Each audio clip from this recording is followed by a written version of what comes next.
রাহমাতুল্লাহি ওয়া বারাকাতুহু।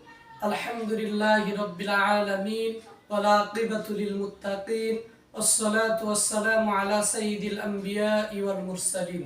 সম্মানিত দর্শক ও শ্রোতা মণ্ডলী, আমি ফজলুল হক হাতিমি জান্নাতের দিকে চ্যানেলের পক্ষ থেকে আপনাদের সকলকে জানাচ্ছি আন্তরিক অভিনন্দন ও মোবারকবাদ। আজ আপনাদের সামনে হাজির হয়েছি তাকবীরে তাশরিকের আমল নিয়ে।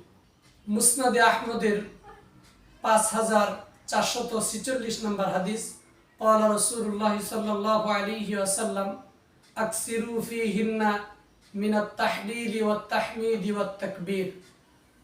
রাসূল আকরাম সাল্লাল্লাহু আলাইহি ওয়াসাল্লাম বলেন, জিলহজ মাসে তোমরা বেশি বেশি তাহমিদ তথা লা ইলাহা ইল্লাল্লাহ পাঠ করো, ওয়াত তাহমিদ তথা ওয়ালিল্লাহিল হামদ এই কালিমাটা বেশি বেশি পড়ো, ওয়াত তাকবীর এবং আল্লাহু আকবার এই তাকবীরগুলি বেশি বেশি করে দাও।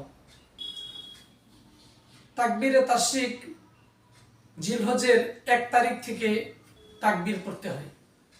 1 তারিখ থেকেই এই তাকবীরটা পড়া সুন্নাত। জিলহজ মাসের 9 তারিখ থেকে নিয়ে 13ই জিলহজ পর্যন্ত এই তাকবীর পড়া হচ্ছে ওয়াজিব। মহিলা এবং পুরুষ উভয়ই এই তাকবীর পড়তে হবে। তাকবীরে তাশরিক এটা মহিলাদেরও পড়তে হবে, পুরুষেরও পড়তে হবে। তবে যারা পুরুষ মানুষ তারা উঁচু আওয়াজে তাকবীর পড়বে, আর যারা মহিলা মানুষ তারা নিচু আওয়াজে এই তাকবীর পড়বে।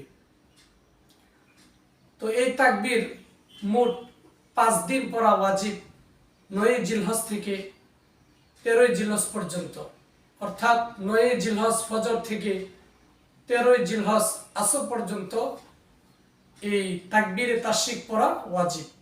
তো আমরা কিভাবে এই তাকবীরটা পড়ব? তাকবীরটা হচ্ছে আল্লাহু আকবার লা ইলাহা ইল্লাল্লাহু আল্লাহু আকবার ওয়ালিল্লাহিল হামদ। আমরা তাকবীরে তাশরিক 2024 সালে রবিবার দিন ফজরের পর থেকে বৃহস্পতিবার আসর পর্যন্ত তাকবীরে তাশরিক পড়ব। অর্থাৎ রবিবার থেকে বৃহস্পতিবার পর্যন্ত, 9ই জিলহজ থেকে নিয়ে 13 তারিখ পর্যন্ত আমরা মোট 23 ওয়াক্ত সময় তাকবীরে তাশরিক পড়ব। এই হিসেবে 2024 সালে রবিবার দিন ফজরের নামাজের পর থেকে আমরা বৃহস্পতিবার আসরের নামাজ পর্যন্ত এই তাকবীরে তাশরিক আদায় করব।